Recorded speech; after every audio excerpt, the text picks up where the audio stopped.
People often think that, Māori are just sitting on the shore waiting for Abel Tasman or James Cook to turn up, but that's certainly not the case. We were exporting grain to San Francisco, Sydney, all over the Pacific. Many of them were very cosmopolitan by then. Hongi Hek had been off to meet King George. By the early 1800s, large numbers of Māori are travelling across the globe, and so they're forming ideas about Europeans, not just from their experiences within New Zealand, but also on the streets of Sydney, London, New York. We were building boats ourselves in Hokianga at that time, trading ourselves with Britain, with Sydney. The monarch treated Hongi and Waikato with a lot of respect and gave them gifts. And this gift exchange happened between British monarchs and Rangatira, especially in the north, for quite a period before the Declaration of Independence and the treaty. Some Māori even travelled to places like India.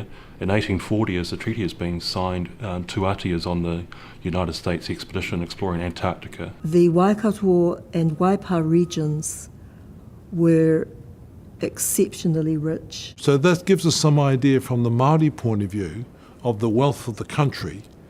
And remember, from the 16th century right up to the 18th, 19th century, Māori society was just blossoming. Even though we were considered mud people by the mass of lower class immigrants that flooded our shores, we had a working, sustained relationship with George, and then following that with Victoria. So clearly something was happening that enabled this takeoff in art and form and things like this.